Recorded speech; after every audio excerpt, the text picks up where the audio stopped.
taking a critical look at the gaming news of the week. This is Augmented Reality, presented by the Triple S League.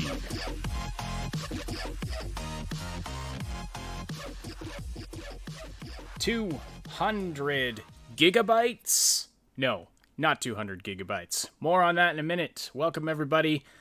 This is the Augmented Reality Podcast, and your source for news, leaks, and insights about games in the gaming industry for September the 2nd, 2020, the Wednesday edition of the show. Glad to see you all. We've got a lot of people already very active in the live chat today. We do this podcast live twice a week, and so if you're listening after the fact, remember you can join the live show Wednesdays and Saturdays where we talk about the latest in the gaming industry with news, leaks, and analysis and all kinds of stuff. My name is Ash. I'm here as always with Cybsidian. How you doing today, sir? Oh, it's probably one of the worst days in a long time. So that's so much fun. Oh, it's so much fun. But I did hear some good news, and that I guess they're looking at redoing like the He-Man series, and turns out Skeletor, they wanted to do some work on him, try and like get him to change him up a little bit. So somebody suggested that he go to the salon and get a haircut, but turns out he's already done that. Yeah, in an extreme way. I never know where you're going to go with these intros. It's always an adventure. I guarantee you that one's a little deeper than you think. Okay, gotcha. All right. If you are listening live today, do say hello in the live chat. Send us your questions and comments there as well. And don't forget to slam that like button. It likes it rough, and it tells us and YouTube that you appreciate this content. So lots to talk about today. Yesterday, Nvidia did a special live stream event in which they announced a lot of new tech, a lot of new features that they're coming out with, and the new 3000 series graphics cards that they're putting out. So lots to talk about there, and it's impressive. We've got some next-gen tech. It is. It was seriously impressive stuff, and a lot of AI-related stuff, which we're gonna dive deep into. And you remember a couple of weeks ago, months ago, a year ago, I said, hey, hold on to your horses. Don't go too deep into any, big buy until after you see what Nvidia is coming out with, because I guarantee you it's going to be good. And oh my goodness, I didn't even expect it to be this good. I mean, good Lord. What they've accomplished. The $500 one is the equivalent to the current best one out there that if you were unlucky enough to go buy some recently, you just overpaid by a massive truckload. So unfortunately, that happens from time to time. Yeah, well, it was a necessary. Yeah, we made the decision at the time because I did. I grabbed the 2060 Super. Oh no, I wasn't talking about you. I was talking about because I don't think you didn't buy an Intel card or an Nvidia card. You bought a AMD, didn't you? No, I got the RTX 2060 Super, not the top of the line, but that was kind of strategic. I wanted a new card for when Cyberpunk came out, which was supposed to be a couple of months ago, but anyway, now it's of course coming in November. But I didn't want to go too deep into it either because I knew the whatever they were coming out with after that would be. Well, you had been telling me it was going to be amazing, and it turns out it absolutely is. And so we're going to do an overview of that. I just see Nikoro Tondo 1991 in the chat says, this comes at a great time because I just had to put one of my dogs down. I am so sorry to hear that. That it really sucks. That's a really tough thing to do. So definitely feel for you today. Glad you're here. And this is generally a very, very supportive group. So glad that we can maybe get your mind off things, bring you some solace as we go through what's new in gaming.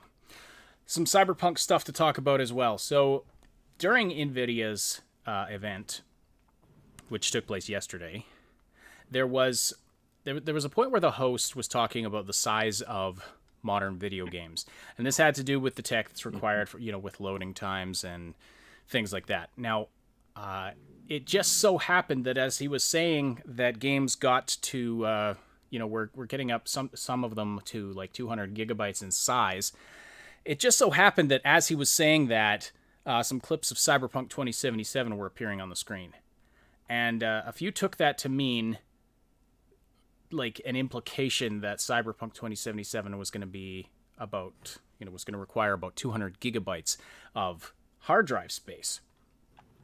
But there's been some clarification on that directly from CD Projekt Red, from Marcin Momo, who says, while the Cyberpunk game's system requirements are not out yet, they are coming soon, I wanted to address this topic from Reddit. The game won't take up 200 gigabytes when installed. You can expect the required hard disk space to be on par with other modern titles. So he's saying it's not going to be 200 gigabytes. But what does that mean? I mean... No, that was that was just bad timing by Nvidia. Yeah, so that was just was not meant to actually say anything. Yeah, no, yeah. And I mean, honestly, why would you like? I mean, again, I know some people like to read into things. And in fact, I mean, I make a freaking living reading into things, but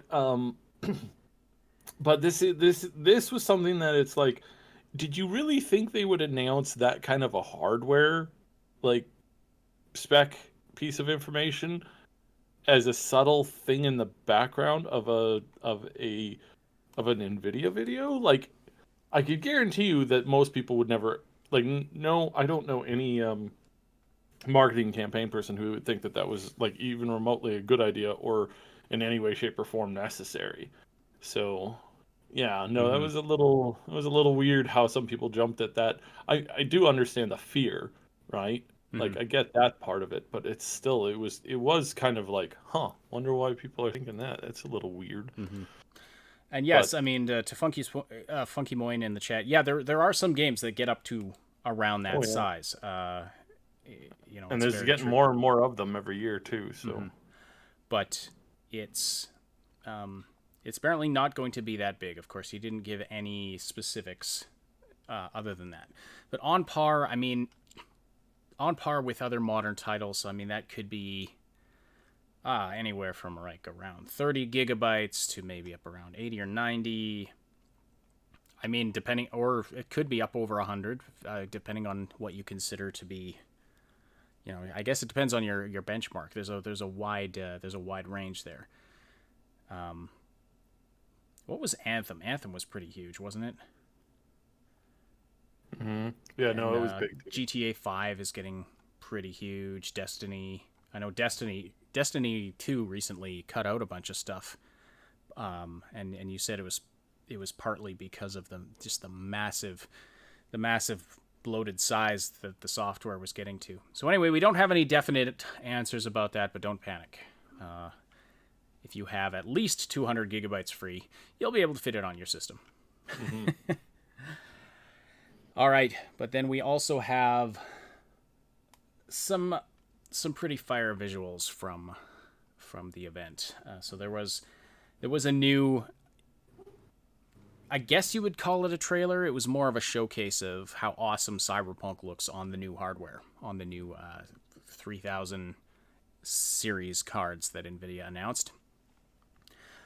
And these cards just have some amazing tech in terms of what they can do with ray tracing. So they've gone beyond just increasing, the density of the transistors and how, the traditional sort of progression of how processors go faster and faster as we go through time, right?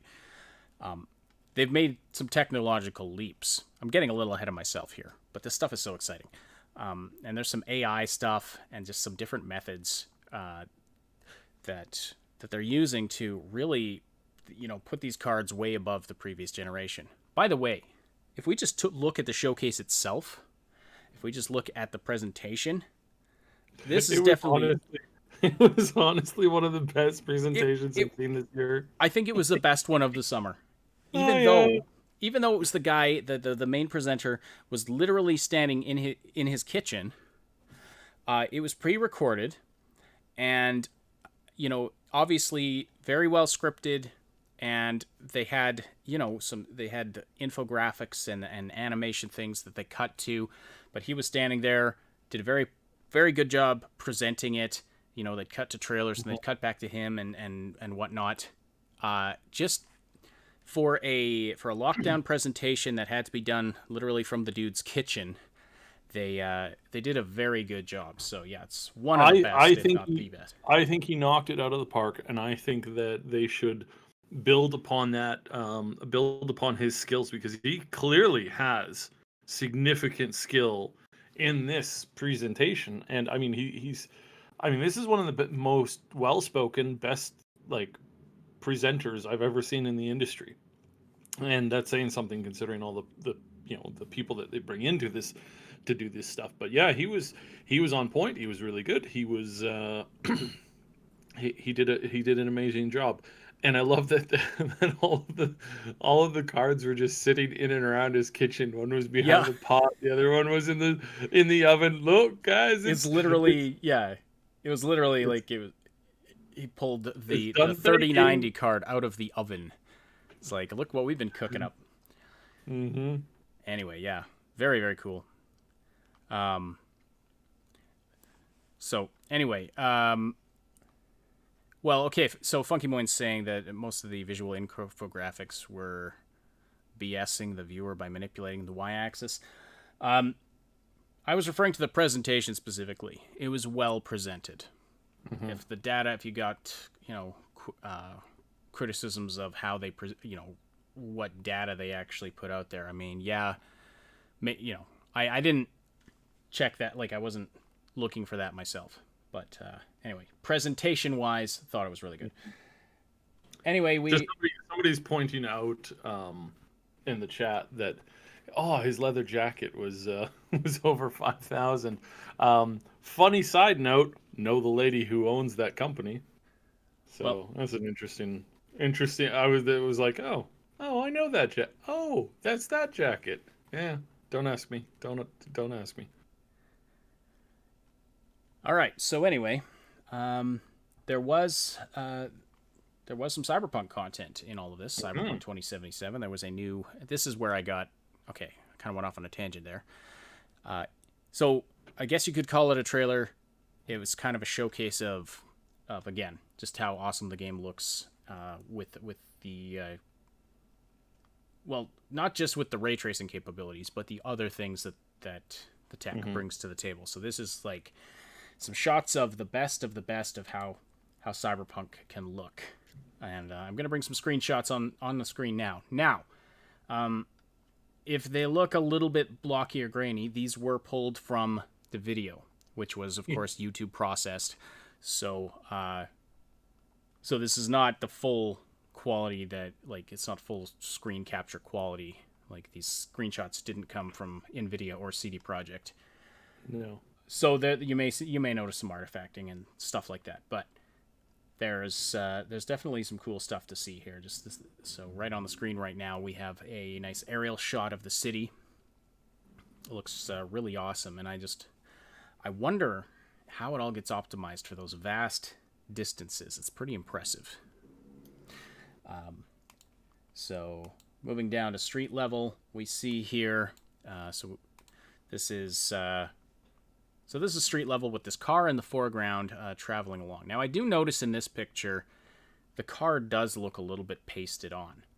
The motion blur, like it's a little bit motion blurred because it is driving in this shot. I'm gonna chalk this up to the. I'm gonna chalk this up to the post processing.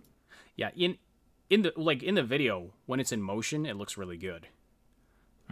Like you don't notice that, but here it does kind of look like it's just been pasted onto the picture, but it looks better than I've seen, in many other, like I've noticed this kind of thing in screenshots of games before when I've grabbed stills, and this is by far better. But you still do get a little bit of that going on. But anyway, with all of the lights and all of the things that there are to see in the settings in this game. It's like this game was definitely built for new rendering tech and a new lighting tech. Here's the interior of a bar. So what he talked about with machinima, we're starting to see this now. with this is we're going to see a jump in this tech. Absolutely going to see a jump in this tech. So this is going to be really amazing going forward.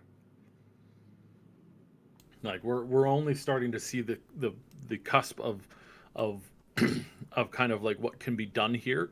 And yeah, we're looking at this. I'm seeing this is a whole world for people to do like machinima in, and it's going to be really, really good. Absolutely. Why do the Can't wait bottles for on the that to launch. tables not have shadows?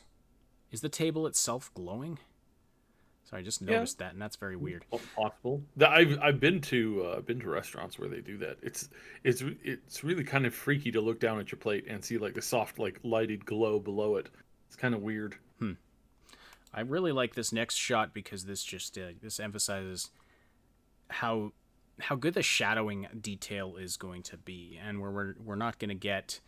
I mean, as if you are able to use the use the RTX, like I wish I could put this side by side with the normal type of rendering and see for those who are not running this on RTX cards, I wish I could see a side by side comparison just to kind of give you an idea and might help some of you make a decision if you are looking at getting a new card for this, whether or not you want to spring for the RTX or not. But the shadowing does look the shadowing is really really good. Like you get good contrast. The people don't look like they're glowing like there's some fake invisible light source or anything like that. So it's pretty good. Notional says there is no shadows on entities in the game. Not sure if it's broken ray tracing or lack of shadows in the beta. I mean, again, who knows when these pictures were actually taken. So you may notice. I mean, it's. I don't think that their full like ray tracing capability of this game and this engine has been realized yet. I think this is something that we will see fleshed out probably by the first or second expansion, and that will be a humongous difference. And I think that we're going to see a lot of like comparison shots when they do drop that expansion, because they're going to have like they're going to have probably had a chance to re-go over a bunch of the lighting. This is something that I don't know if they're going to do it. I'm just assuming that they would do it because it's honestly a very good idea. It is a very, very, very good idea if they can manage to like go in, completely redo it, and just get that RTX support from what I would say is probably about a 3 or a 4 right now, all the way up to like a 9.5. And this again, it's not their fault. It's just, I mean, this is just the unfortunateness of the time when RTX came out and where they were in the development cycle, and that they're not using a common engine that's used by a lot of other people. They're using their own in-house engine, so they do need to go back and do that. And I don't think that they have the time to do that, and I don't think I wouldn't want them to go do another delay just so they could do that. I'm happy with where the game is right now, and I think RTX lighting, like, we're just starting to see the second generation of it for the most part, and even then it's still kind of the official first. But because a lot of the first gen was patchworked in, and a lot of games and stuff didn't have that full realization. Like Blizzard has been doing that and messing around with it, and it's very, very patchwork. It's simply not like 100% there yet. It's not like they're going to have to retool the engine to do that, as is many other companies. And so we can't expect to see this right from a bunch of these companies right from the get-go. I mean, even Microsoft, right? 343 Industries with Halo haven't been able to pull this off properly yet. So it's getting there. I think we're going to see it over the next year or two. RTX is a great thing, but again, unless you're seeing it rendered live on a really good monitor that's capable of at least 4K and preferably 8K, unless you're seeing it there, you're not really seeing it in these images. You're not really seeing the full depth that we're going to be able to start hitting excuse me, in the future. Excuse me. Yeah. Absolutely. We're going to talk about some of the next gen tech. And so, I mean, obviously when when Cyberpunk was in the heat of development, it was only the first generation RTX that they'd, unless, I mean, okay, I don't know this for sure, but like we only knew about the first generation of RTX was available, has been for a couple of years. This next generation, do you think they were given like dev kits for the new upcoming cards, the 3000 series, the generation 2 of RTX, or is this developed for that? I don't think so. That first, no, yeah. So this is generation 1. This is Gen 1 yeah. still. I don't think that there were. I think there were a handful of companies that had this tech handed over to them, but I don't think it was that many. I can't. I really want to emphasize this.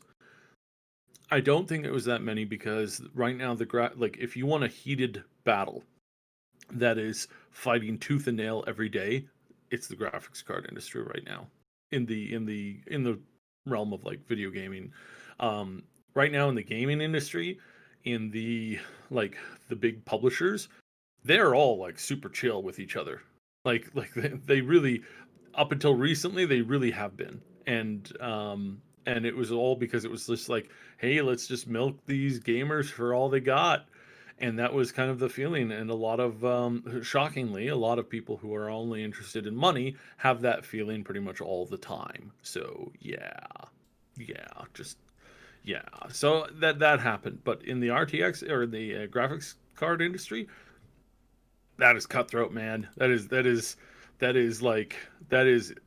intense competition right now, because it's not just, it's where they're leading the tech more in more places there than pretty much anywhere else. And that's really where it comes down to, is that this technology, this everything that they're doing, everything that they're working towards, is new ground stuff. And it's like really pushing in. They're utilizing AI in ways that I've been talking about for the last like 3 years. I've been talking about, how AI, how they want to start utilizing it, how they want to start implementing it. And we're seeing the exact ways that I've described multiple times over being used right here in this tech. So this hasn't even hit the dev level yet. This technology hasn't hit the dev level yet, as far as like creating the gameplay, right? Not the visuals, the actual gameplay and the experience in the worlds. Once you start to see that technology hit that, I mean, game environments. There was this really stupid article that came out recently saying, "Our world's too big." It's like our world's too big. I mean, with the exception of MMOs, there's very few games that it would take me an hour to traverse one side of the map to the other side of the map if you remove all combat and all things that like slow you down and like gatekeeping, not gatekeeping, gate locks. Like oh, you have to do this many quests before you can come and enter the Holy Land. It's like if you remove all those blockers and immediately go into just explore it from point A to point B, and you just take the character and you walk that distance. It's very few games where that takes them like more than an hour. There are some, but and those aren't good. Those aren't necessarily good games just because they have that big size. So in that case, yeah, the article was sort of right in the sense of, well, yeah, if it's big, and we've talked about this tons. Big, yeah, we've talked about this tons with regard to worlds that are just huge and empty. But the proper question but the proper question to ask is, are the worlds being built right with the space that they're living in? There's a big debate happening right now in World of Warcraft on whether or not they should implement player housing. But the major problem with player housing is they usually just want to phase everything out. So you can have 10,000 people living in a city that actually only takes like about, I mean, good Lord, the cities in WoW are ridiculous. You can fly from one side of the city to the other in about, on average, about 30 seconds. Like, that's ridiculous. Yeah, they're small. Like, that's not a city. That's an outpost. Like, this is ridiculous. Well, I mean, it's like that in Skyrim. You have these capital cities. Yeah, you got 2 buildings. Yeah, and a barn. It's like, oh, this is the town. This is not a town. This is a house with a second house and a barn. Yeah, exactly. The largest cities were like Mm-hmm. tiny hamlets, but regardless, I mean, yeah, like there's been technical limitations, Mm-hmm. and things are moving in that direction. And yeah, when you have AI assistance in building what you're doing, and then if you can jam pack it full of content, like what it appears that CDPR is doing in this case, yeah, that's definitely where things are heading. And you could even have, in quotes, procedurally generated content, but that is it's not just the cut and paste quests like we get from Fallout 4 and things like that. The Radiant quest system, like there's a lot of awesome stuff coming in the future. We got a taste of that. This screenshot has been making the rounds. I wonder why. I can't see why it's been so popular on the internet of all places. But anyway, I like this one because the interior.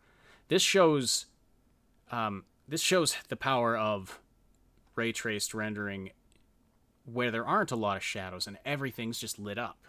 Like it just looks amazing. Then we see in this next shot here. Oh, and the chrome, like the lady standing here in the front and center, is almost all chrome, and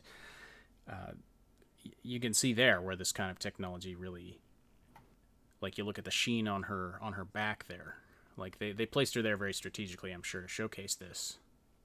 Like Cyberpunk, I said this when I reviewed Cloudpunk, which was a very, very low budget game. I mentioned that the lights, the reflections, all of that's super important in a cyberpunk kind of world. Got ahead of myself with the screenshots there. It's super important, and you want those crisp neon signs to be reflecting accurately. And we see some reflection here in this screenshot here, the lights of the car and the dude standing there. But this is not just for looks either. Since the characters are reflecting in real time, it becomes a gameplay mechanic if you choose to harness it that way. Now, I don't know that, since this is built for current gen consoles which don't support it, as well as next gen consoles which do support ray tracing, they may not have implemented use of reflections as much in the world in terms of using it as a gameplay mechanic, like oh, you can see reflections in windows to see where your enemies are, that kind of a thing. But give it a few years, that'll probably be commonplace. So you can build an environment in such a way that you can see where stuff is without having to peek around the corner. And I think when we get to that point, that'll be really awesome. But it also just looks really fantastic. So, see, Robin in the chat is trying to get our attention about something. Sorry, I don't know what you're referring to. Okay, so, all right, let's move on here. So here's a shot from combat, and it's hard. You can't get the full effect of it with just a still shot like this. But you see that rectangle thing on the right-hand side? That is a projectile that's been fired by the enemy.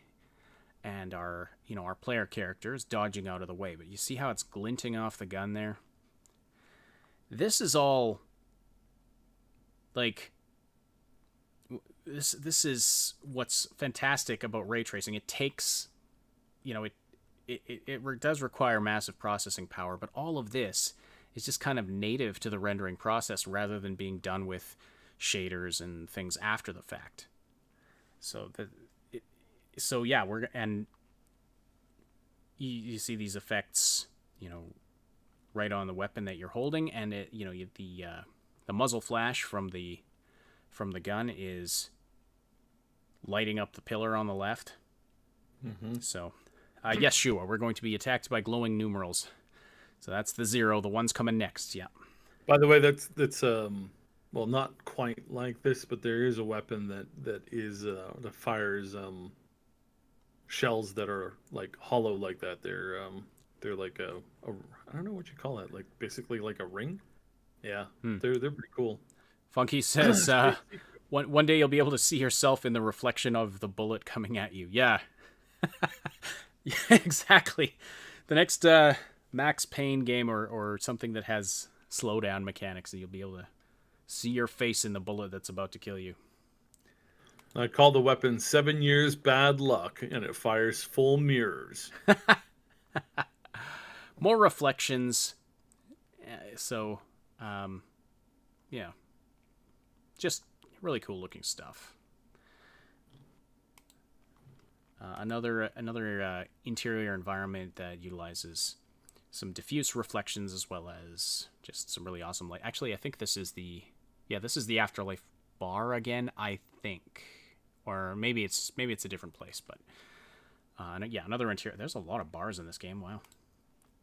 This is one of my favorites here. I just think this shot, this location just looks amazing. The way it's lit up. It reminds me of walking down the street at night, and I don't know, you get these little alcoves that are really well lit up, things like that. This reminds me of taking the subway late at night kind of a thing. But just again looks amazing. Here's some kind of the Badlands, bright sunlight. You see the contrast on the left of where it's really lit up brightly with on the right where it's lit very diffusely. And this is where the Halo Infinite gameplay that we saw had a problem. Yeah. The stuff that was in direct sunlight looked really good, but the stuff outside of direct sunlight did not look good because they had to use these workarounds for to make it so you could see the stuff that was in shadow while it still had to be in shadow. So what did they? Well, they use these, kind of made everything glow a little bit. We described that whole process in a previous video, but also just the reflections in the puddles of water. Like this just looks fantastic. Just fantastic. A few more shots here, another bar interior. And then we have this place where Misty hangs out. I guess this is the Ripperdoc office. The front office of it, but anyway. So, interior locations are going to look really cool. Here's someplace that's very, very pink. So the way that colors work with this too. So you can really play with the color of the light to set the ambience of the location. Another outdoor shot here with some vehicles driving around. Again, the vehicles do look a little weird. They are a little bit, just a slight tiny bit motion blurred. So they kind of look a little off. But motion blur in games is very, very fitting. Do you like motion blur? Well, of course you don't. No. Because it affects your motion. It I is hate motion blur in games. Possibly one of the dumbest things that anybody ever invented when it comes to video gaming. Hey, let's make everything look blurry. Well, I think they were going for like photorealism. I mean, you do get motion blur, when you when you shoot video and whatnot. But I guess they just haven't done it right thus far. And personally, I just like to turn it right off. Even if my system can handle it, I don't really get motion, I don't get motion sickness from it per se. I just don't like it. KeekSTG says I always switch off motion blur, chromatic aberration, and depth of field. Yeah. Shua says the motion blur makes him sick. Yeah. Funky Moyne says motion blur was a 3DFX invention to diminish the artifacts from CRT monitors back in the late 90s. Really? That's interesting. Because that doesn't seem like... I mean... Yeah, I would not have guessed that was... that was the origin of it. So... And then Notional says, between denoising the ray tracing and upscaling low-res images with DLSS 2.0, I think that is the reason for the blur. You think that's the reason for the blur? Because it's definitely, like, the cars are just slightly more blurry than... At least to me, it looks like the cars are slightly more blurry than the environment. And I think that's because they're actually driving around this roundabout. Everything is a little bit blurry. I mean, I could totally be wrong. It is kind of hard to tell. I think this screenshot was mostly to demonstrate the dynamic shadows. Mm-hmm. Then we have these boys. This is definitely interesting. These Kang Tao robots or androids or whatever they are. They look like toys, but they do look really cool. Mm-hmm. I was happy to see these because we've been waiting for like some of the bots. There's the Cyberpunk universe has all kinds of robots and bot tech. Now, so this was cool to see. I was like, oh yeah. Are they synths? So now, if you look at the one on the left, I've been trying to decide if this shadow looks realistic or not, because closer to the robot's feet, the shadow looks a lot more crisp than it does when you get further toward the bottom of the picture. It gets a little more blurry and starts to look more like the surrounding shadows. And I think you see that a bit too with that light stand near the center, and then the vehicle shadow as well. Crisp near near where the shadow connects with the object, and more blurry as it gets progressively farther away. See, the only thing with shadows that I typically like keep my eye on is I make sure to count them. So yeah, because when you have more than one shadow, it's a very bad thing. Yes, indeed. Neon says, yes, those are RTX shadows for sure. Yeah, I mean, they're definitely RTX. And you do see this kind of effect in real life, but isn't it usually when the light source is a lot closer? Whereas it seems like the light source here is the sun. Could be wrong. Anyway, I just thought the shadow sort of for the one on the left looked just that place where it looks really crisp there. Kind of it definitely looks different than the nearby shadow to the left of it there. But anyway, again, and you don't really notice these things when it's when the video's playing. So I don't know if I'm kind of splitting hairs. And then to end off, here's just a kind of a cool shot from a vehicular combat scene, stuff exploding, shooting guns, cool awesomeness all around. So, yeah. Or Neon says might be the angle of the sun looks very low. It could be that too. Notional says in gaming they always exaggerate effects. By the way, we have a lot of people on our Discord server who are, like in our community in general, who are well versed in the technical side of these things. And so if you enjoy talking about this kind of thing, check out our Discord server. We have a technology channel in there where a lot of this stuff gets talked about. People way more knowledgeable than me talking about all of this. In fact, I often go to them with tech questions because, there's a lot of well-informed people in our community. Plus, it's just a great place where you can chat with us and other Triple S fans about all of the things we love to talk about. And Shua says, hey, don't forget about those of us who know nothing about this technology.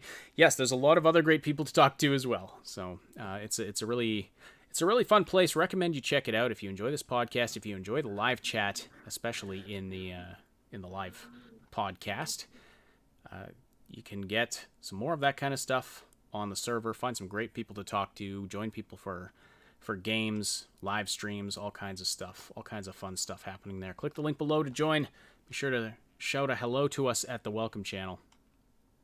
Let us know how long you've been listening to the podcast.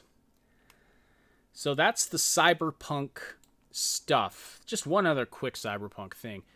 Cyberpunk 2077 won Best of Gamescom for the Gamescom Awards, and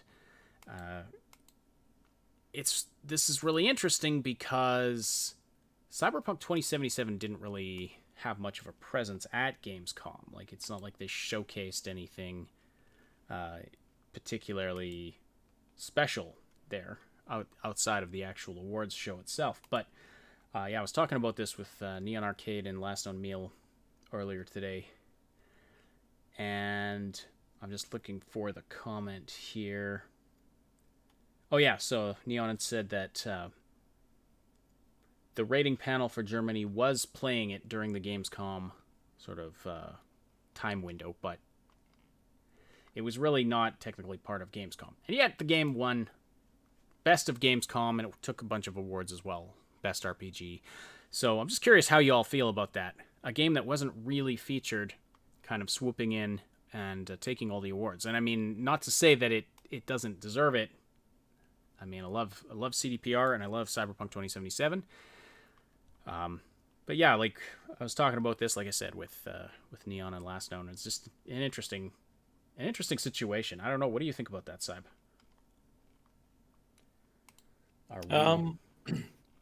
Oh no, I'm still here. It's just dogs are being weird. No, it's yeah. I think it's nothing. Yeah, it's not much to worry about.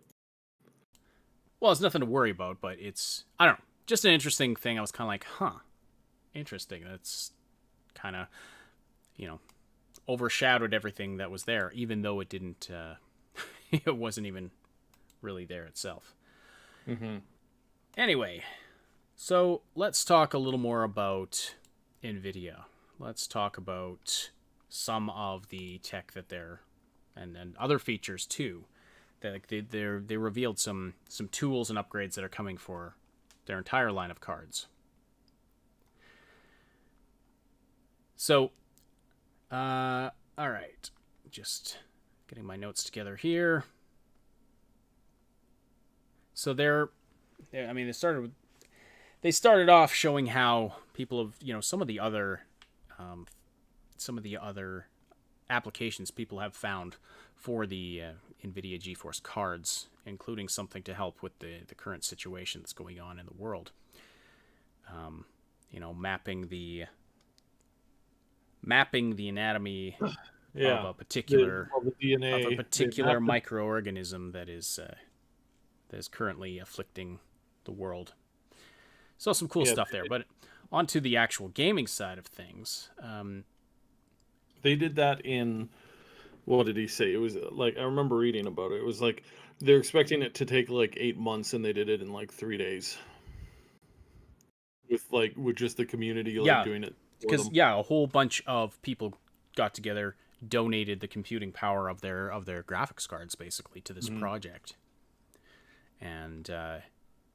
What did he say? Which means if you're wondering if that's possible, how many true AIs are out there hiding in bi-segmented groups of everybody's video gaming systems? But you'll never know. 0.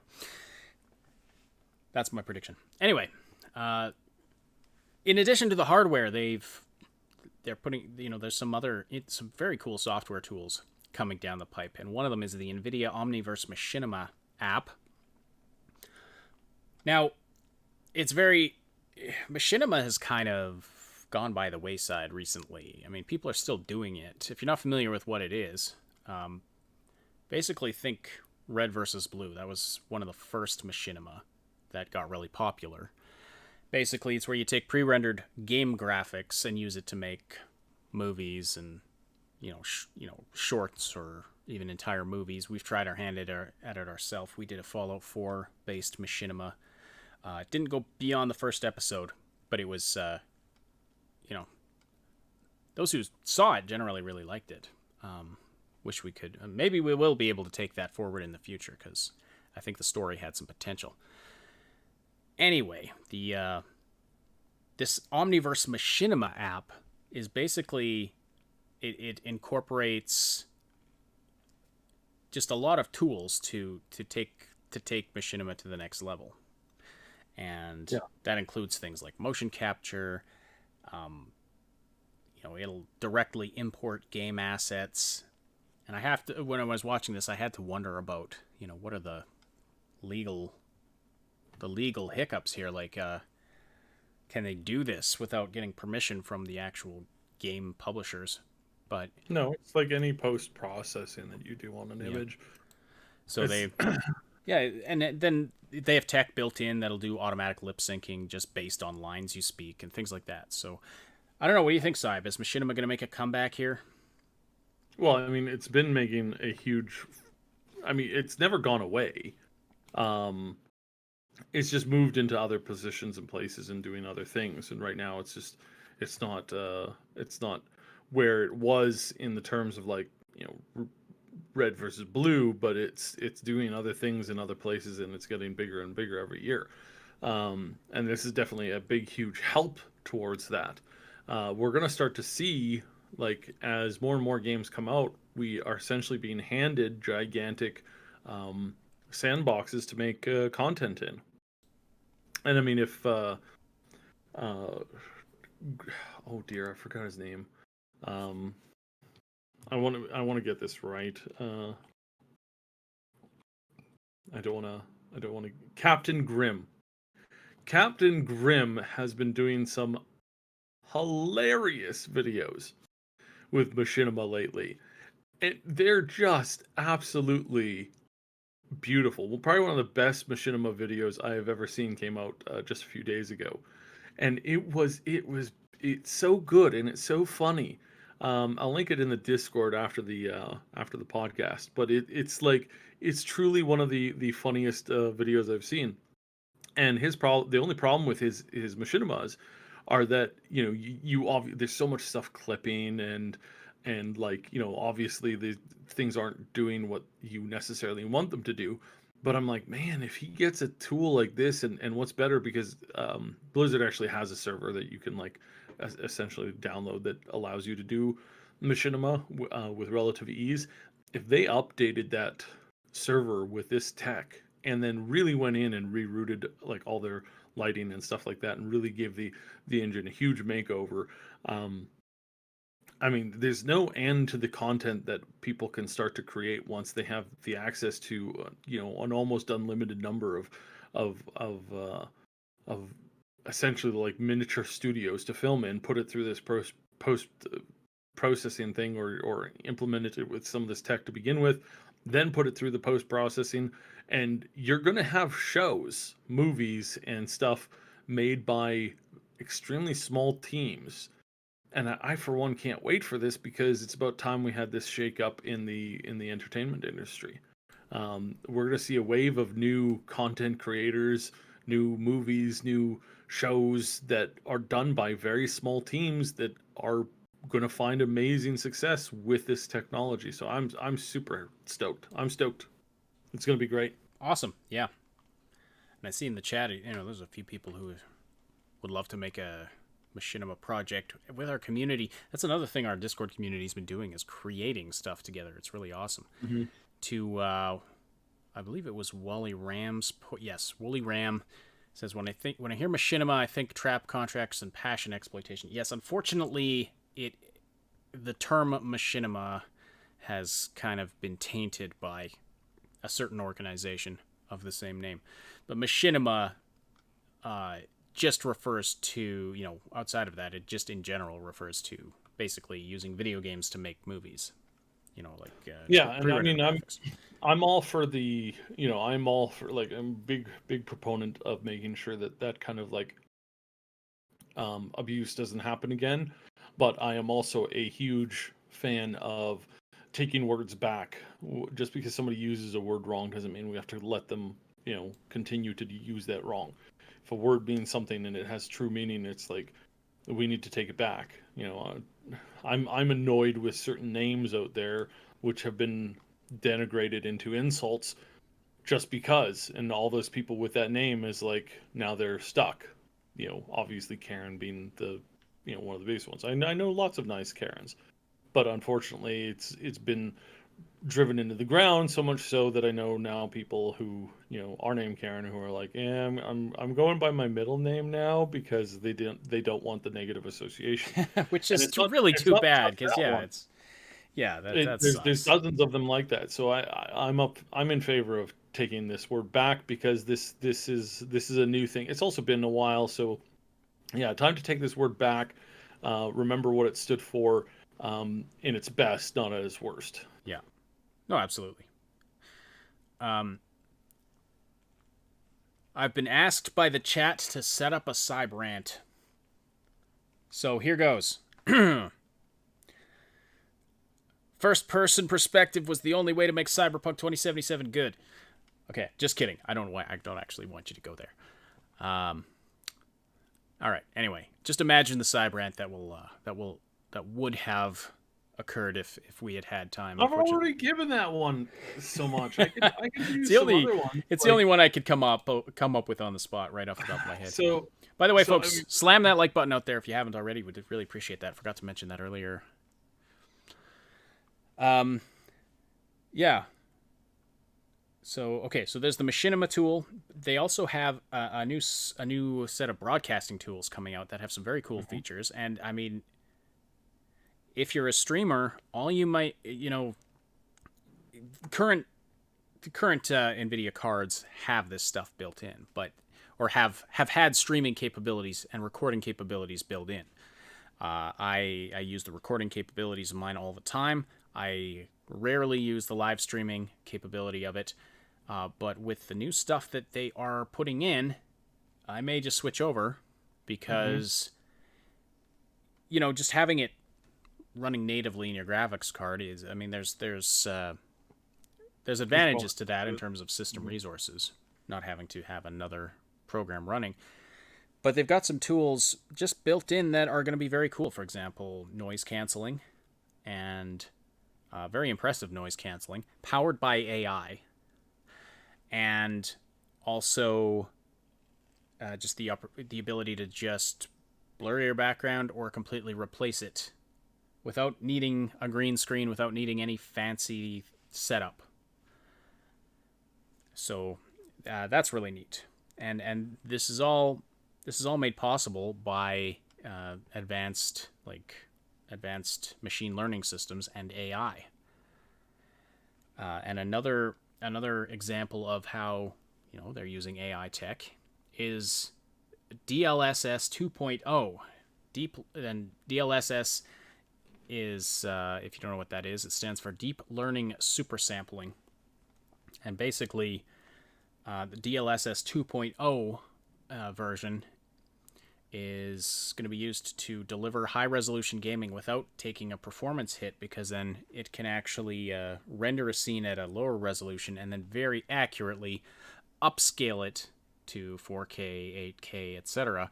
This can help with the resource intensity that's required for using ray tracing and other very intensive processes. The larger your screen resolution gets that you're trying to ray trace render, the computational demands go up exponentially. So you get a huge performance boost by rendering it smaller and then upscaling it. And if you want to see the power of AI upscaling, we have a friend who does that kind of a thing. The name of his channel is slipping my mind right now. But Annie HVX, I believe that's the name of his YouTube channel as well. Anyway, he also runs the website netrunner2077.com, which is a very cool website that has all kinds of basically all Cyberpunk content all the time. He puts some of our stuff on there, as he draws together Cyberpunk related content from all over the internet. So go check it out. The site design is amazing as well. But anyway, so he uses AI powered upscaling to create. He takes videos from CD Projekt Red and stuff that are in 1080p, and he upscales them to 4K and 8K. And it looks amazing. Stuff that we could not do a few years ago is being made possible. It's like magic with the power of these deep learning systems. And Saib, I'm sure you've got stuff to say about that for our last 5 minutes here. Oh well, let me just get. There's so much stuff that that when this came out, I was like, yep, yep, yep, yep, yep. No, I'm not associated with Nvidia, but I was just looking at it going, I'm so happy to see all of this stuff starting to foment. Now, graphics card is kind of where I assumed where it would hit first, because I don't think we're ready for some of the absolutely enormous universes that can be made with deep learning like AI. Partially because I don't think it's quite there yet. I don't think it's quite there yet. Asking it to create an entire, planet of interesting characters, side quests, story, overarching story, connecting journeys and whatnot, that is completely different than asking it to just improve the quality of like frame rate or graphical fidelity or stuff like that via boosting ray tracing or easing the demands on processing power for certain other things. It's a lot easier to do that than it is to do the world creating. But because they're starting to get here with more success doing this, the creative side of it will come later on. But the tech being improved, that's where I'm the most excited, because you're looking at tech that's being improved massively one generation to the next. Absolutely massively one generation to the next, and taking us on those like boosted journeys from taking one step to the next to the next to the next, and seeing how that's going to incorporate itself into the future when we finally do get the ability to say, hey, computer, take the story of Hercules or whatever story you want from history. I want you to gamify it, put it in, use relative like cultural history and records, and create this thing, and create a game based around that, and then you go in and you tweak it. Basically, it's like we're getting closer to that moment all the time, and there will be ways that the humans can learn how to like improve upon that and make it better and make it more successful and make it more engaging. Once the computer is done creating the filler content, because the filler content you never really focus on, right? Unless you're crazy like me, you don't go to Starbucks or Second Cup or wherever you get your coffee, Timmy's, McDonald's, whatever. You don't walk in there, get down and look at the tile and go, "Hey guys, your tile's amazing. It's really amazing. The color contrast, the beautiful choice and decorative styling. Not to mention this amazing and gorgeous. Oh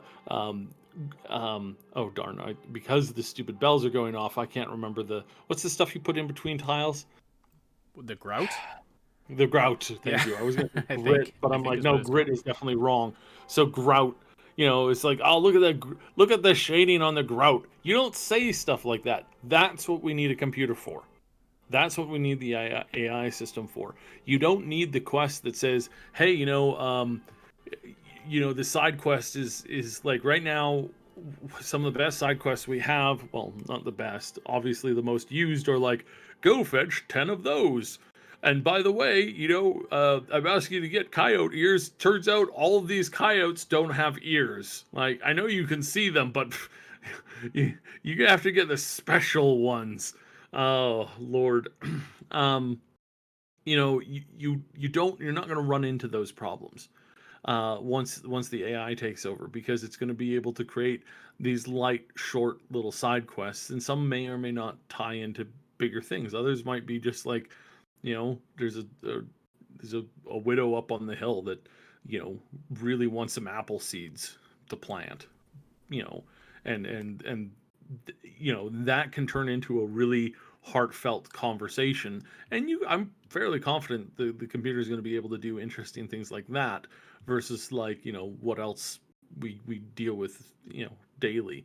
So yeah, that's where kind of where I'm looking at this and I'm going, yeah, This is something that we're starting to see the process for, and we're seeing it improve in the hardware in the base format. The base format, the foundation of the algorithms are getting better and better and better, and they're being able to do more things more effectively. Eventually, that will translate over into creation. So we'll see where that goes, and obviously I'm very excited. This is one of my favorite topics, and I wish we had a lot more time to talk about it today, but this is something that maybe we'll do some extra shows for come fall. All right, and with that, we're going to wrap up the show. So thank you so much, everybody, for joining us for the Augmented Reality Podcast. Thank you for supporting this show by listening live or after the fact. Don't forget to slam that like button if you haven't already. Also, subscribe for more content. Hit the notification bell to be informed when we put stuff out there. Plus, all of that stuff gets taken into account by the YouTube algorithm when it decides whether or not it's going to share our content with other people who may or may not have seen it before. So definitely check, we appreciate all of that kind of stuff. And leave us some comments below if you're listening after the fact. By the way, I forgot to mention this earlier, we were interviewed by the Cyberpunk Matrix website, and our interview just went up yesterday, so it was a great time talking to them, and so welcome you to check that out if you want to get some of our perspectives on our creative process and our love of Cyberpunk and a few other fun questions that they asked us. I want to thank our big damn heroes on Patreon. Robin, Shua82, Time Bean, Schoolaman, Lady Reaver, and our 2 anonymous supporters at that level. Really appreciate the support there from you fine folks. Our channel members on YouTube, Mr. Padzernik, Jer Schultz, Game Notes, Night City Punk, Terror K, Somnolence, _let on. That list is growing. It's becoming a mouthful, but I mean, I would love for it to grow even bigger. Join the Discord server as well for great community involvement there. The Augmented Reality Podcast is a presentation of the Triple S League. Check out our YouTube channel for game guides, reviews, comedy, news updates, and tons more quality gaming content. My name is Ash. On behalf of Subsidian, thank you all so much for listening, and we'll talk to you again very soon.